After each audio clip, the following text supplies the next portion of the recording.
மேலூர் தொகுதியைச் சேர்ந்த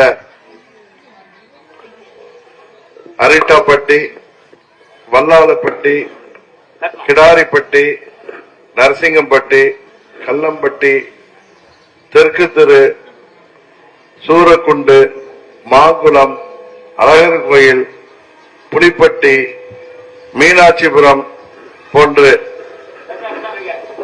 கிட்டத்தட்ட 1 லட்சம் மக்கள் தொகையை கொண்ட மிகவும் செழிப்பான விவசாயம் பல நூறு ஆண்டுகளாக நடைபெற்று வருகின்ற இந்த பகுதியில் கடந்த 2 மாதங்களாக மக்களை எல்லாம் வாட்டி வதைக்கின்ற, பீதியடைய செய்கின்ற, இங்கிருந்து நாமெல்லாம் வெளியேற்றப்பட்டு விடுவோமோ, பல தலைமுறைகளாக வாழ்ந்து வருகின்ற பகுதி, குடியிருந்த வருகின்ற பகுதி, விவசாயம் செய்து வருகின்ற பகுதி, இந்த பகுதியை விட்டு நாம் வெளியேறி விடுவோமோ, வெளியேற்றப்படுவோமோ என்கிற அச்சத்தில் இந்த பகுதியில் உள்ள பல ஊர்களைச் சேர்ந்த பெரியோர்களும் தாய்மார்களும் இளைஞர்களும் மாணவர்களும் குழந்தைகளும் கடந்த 2 மாதங்களாக போராடி வருகிறீர்கள்.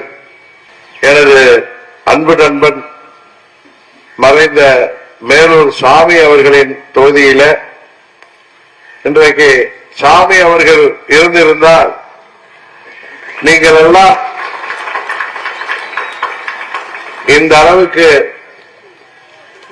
அச்சப்பட்டு தினமும் போராடுகின்ற சூழ்நிலை வராமல் அவர் முறையிலேயே அதை கிள்ளி எறிந்திருப்பார் என்பது எல்லோருக்குமே தெரிந்த ஒன்று. நான் இங்கே அரசியல் பேச வரவில்லை. உங்களில் ஒருவராக என் அன்பு நண்பன் சாமி அவர்களின் நினைவோடு அந்த அம்மா மக்கள் முன்னேற்ற கழகம் உருவாக்கப்பட்ட இந்த பூமியில மேலூர் பகுதியில இப்படி ஒரு பிரச்சனை இருக்கிறது என்றாலும் நான் ரத்தின சுருக்கமாக ஒன்றை சொல்லிக் கொள்கின்றேன்.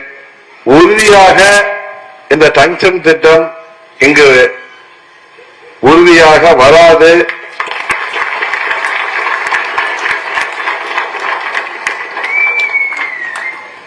அதை வரவிட மாட்டோம். வரவிட மாட்டோம் என்று சொல்வதை தாண்டி உறுதியாக வராது அந்த திட்டம். நீங்கள் 60 நாட்களுக்கு முன்பு எப்படி இருந்தீர்களோ அதுபோல அதே மனநிலையுடன் இங்கு வசிக்கின்ற பெரியோர்களும் தாய்மார்களும் உங்களது பணிகளை உறுதியாக நீங்கள் செய்யலாம் என்பதை உறுதியை இந்த நேரத்தில் சொல்லிக் கொள்கிறேன். ஏதோ இங்க வந்து உங்களை எல்லாம் ஆறுதல் படுத்துகின்ற விதமாகவோ அல்லது ஏமாற்றுகின்ற விதமாகவோ பேசக்கூடியவன் அல்ல நான் என்பது தெரியும். மீண்டும் சொல்கிறேன், நான் சொல்வதின் அழுத்தத்தை நீங்கள் உணர்ந்திருப்பீர்கள். உறுதியாக இந்த திட்டம் டங்ஷன் திட்டம் இந்த பணியில வராது என்பதை மீண்டும் மீண்டும் உங்களுக்கு தெரிவித்துக் கொள்கின்றேன். எனக்கு முன்னாலே பேசிய பெரியவர் சொன்னது போல இந்த திட்டத்திற்கு இங்கே டங்ஷன் கிடைப்பதால் மத்திய அரசாங்கத்தின் சுரங்கத்துறை கடந்த ஆண்டு செப்டம்பர் மாதத்திலேயே தமிழ்நாட்டு அரசாங்கத்திற்கு கேட்டு அதை பற்றி அவர்கள் ஆராய்ந்து இந்த ஆண்டு பிப்ரவரி மாதத்திலிருந்து தொடங்கிய அந்த ஏல நடவடிக்கைகள் நவம்பர் மாதம் தான் முடிவடைந்தது. இந்த பகுதி பல்லுயிர் வாழ்கின்ற பகுதி, சமண படுகைகள் இருக்கிறது. ஒரு தொல்பொருள் பாதுகாப்புக்கு ஏற்ற பகுதி என்பதை கடந்த ஆண்டு செப்டம்பர் மாதமே அந்த கடிதம், இங்கே இந்த டங்ஷன் எடுப்பதை பற்றிய கடிதம் வந்த பொழுதே இங்கே உள்ளவர்கள், நான் யாரையும் அரசியலுக்காக சொல்லவில்லை, அந்த கடிதம் யாருக்கு வந்திருக்கும் என்பதும் உங்களுக்கு தெரியும். அவர்கள் அன்றைக்கே இதற்கு மறுப்பு தெரிவித்து, இந்த பகுதி அடர்த்தியான மக்கள் தொகை உள்ள பகுதி, இந்த பகுதியில தொன்மையான சமண படுகைகள் இருக்கின்றது, பல்லுயிர் வாழ்கின்ற பகுதியாக அறிவிக்கப்பட்டிருக்கின்றது என்பதை ஒரு பதில் கடிதம் மறுப்பாக சொல்லி இருந்தாலே இத்தனை அச்சத்திற்கு நாம் ஆளாகி இருக்க வேண்டிய தேவையில்லை. அதை புரிய வேண்டியவர்கள் உங்கள் போராட்டத்தின் குரலை கேட்டுவிட்டார்கள். உறுதியாக அந்த திட்டம் வராது என்ற செய்தியை இன்றைக்கு காலையில் கூட நான் நமது திருச்சியிலிருந்து இங்கு வருவதற்கு முன்பு பிள்ளையார்பட்டி கோயிலுக்கு சென்ற பொழுது முக்கியமான ஒரு தலைவரிடம் பேசிவிட்டு வந்தேன்.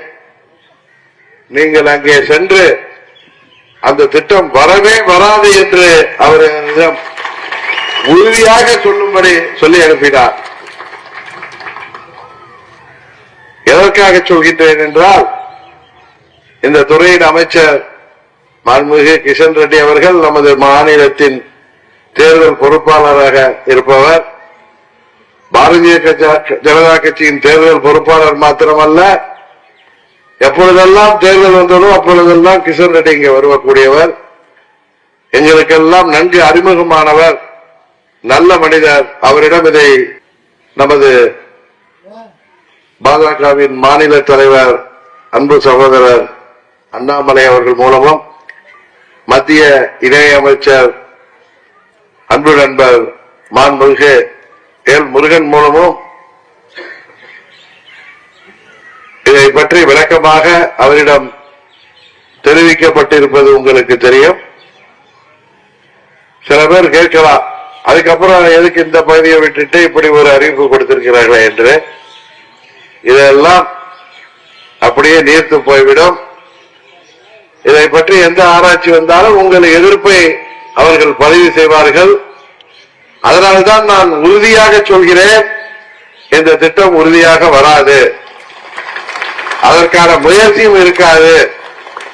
ஒருவேளை இருந்தால் நாங்கள் அனைவரும் உங்களுடனே தோளோடு தோளில் நின்று இந்த திட்டம் பற்றி மத்திய அரசாங்கம் நினைக்கவே முடியாத அளவிற்கு அந்த திட்டம் இந்த பகுதி மாத்திரமல்ல, தமிழ்நாட்டில் எந்த பகுதியிலுமே வருவதற்கான வாய்ப்பே இல்லை என்று சொல்லும் அளவிற்கு அரசியலை எல்லாம் தாண்டி உங்களில் ஒருவனாக நான் மாத்திரமல்ல, அம்மா மக்கள் முன்னேற்ற கழகம் மாத்திரமல்ல, இன்னும் பல இயக்கங்கள் உங்களுக்கு ஆதரவாக இங்கே இருப்பார்கள். ஏன் தமிழ்நாடு பாரதிய ஜனதா கட்சியும் உங்களுக்கு ஆதரவாகத்தான் இருக்கிறது. அதுதான் உண்மை. இதை நான் ஏதோ கூட்டணி கட்சி என்ற முறையில் சொல்லவில்லை. நீங்கள் செய்திகளை ஊடகங்களிலும் பத்திரிகைகளிலும் பார்த்து வந்திருப்பீர்கள், படித்து வந்திருப்பீர்கள். சரியான முயற்சி செய்திருக்கிறார்கள். அந்த முயற்சி வெற்றியடைந்து விட்டது என்று நான் சொல்லுவேன். காலப்போக்கிலே நீங்கள் அதை புரிந்து கொள்வீர்கள் என்பதை மீண்டும் இந்த நேரத்திலே தெரிவித்துக் கொள்கின்றேன். இந்த பகுதியில் உள்ள முல்லை பெரியாறு பாசன சங்கத்தைச் சேர்ந்த நிர்வாகிகளுக்கும் உறுப்பினர்களுக்கும் மற்றும் விவசாய சங்கங்களைச் சேர்ந்த நிர்வாகிகளுக்கும் உறுப்பினர்களுக்கும் இந்த பகுதியைச் சேர்ந்த பெரியோர்களுக்கும் தாய்மார்களுக்கும் இளைஞர்களுக்கும் மாணவர்களுக்கும் என் சிறு குழந்தைகள் வரை இங்கே வந்திருப்பவர்களுக்கு நான் உறுதியாக சொல்லிக் கொள்ள கடமைப்பட்டிருக்கின்றேன். அந்த செய்தியை சொல்லத்தான் இன்றைக்கு வந்திருக்கின்றேன். முழுவதுமாக இந்த திட்டம் இங்கே நடைமுறைப்படுத்தாது என்கிற உறுதியை தெரிந்து கொண்ட பிறகுதான் நான் இங்கே வந்திருக்கிறேன். வராது அந்த திட்டம், வரவிட மாட்டோம் நாம் என்பதை உறுதியாக தெரிவித்துக் கொள்ள விரும்புகிறேன். வேற எதுவும் கேட்கணுமா? வேற எதுவும் சொல்லுமா? நான் உறுதியான உறுதிகளை பெற்ற பிறகுதான் நான் வரணும்னு வந்தேன். நான் முன்னாடியே வந்திருப்பேன். நான் பொறுமையாக காலம் காத்திருந்தது. இந்த திட்டத்தை மத்திய அரசு கொண்டு வராது என்கிற உறுதியான தகவலை சொல்ல வேண்டியவர்களிடமிருந்து, பெற வேண்டியவர்களிடமிருந்து பெற்ற பிறகுதான் நான் இங்கே வந்து உங்களிடம் சொல்கிறேன். ஒருவேளை நம்மை தாண்டி அந்த திருத்தம் வரும் என்று எந்த ஒரு விஷயத்திலும் 1% வாய்ப்பு இருக்கின்ற பட்சத்தில் நாங்கள் எல்லாம் உங்களோடு இங்கே இருந்து அந்த திட்டம் இந்த பகுதியில் வர வேண்டும் என்ற நினைப்பே யாருக்கும் வராமல் உறுதியாக செய்வோம். இது ஏதோ இங்க வந்ததற்காக நான் கையில மைக்கை வைத்திருப்பதற்காக பேசவில்லை. உங்களை போன்ற உறுதிமிக்கவன் நான் என்பது உங்களுக்கு தெரியும். எந்த நிலையிலும் உங்களோடு நாங்கள் போராட தயாராக இருக்கிறோம். அதற்கு அவசியம் இருக்காது என்பதை மீண்டும் சொல்லி எனது அருமை நண்பன் மேலூர் சாமி அவர்களின் அவர்களுடைய சட்டமன்ற உறுப்பினர் நிதியிலிருந்து கட்டப்பட்ட இந்த கலையரங்கத்திலிருந்து நான் உங்களுக்கு அந்த உறுதியை தருகிறேன். உறுதியாக திட்டம் வராது. உங்களோடு நாங்கள் தோள் நின்று அந்த திட்டத்தை வரவே வரவிடாமல் தடுப்பதற்கு நாங்கள் உறுதியோடு இருக்கிறோம் என்பதை மீண்டும் மீண்டும் சொல்லி விடைபெறுகிறேன். நன்றி, வணக்கம்.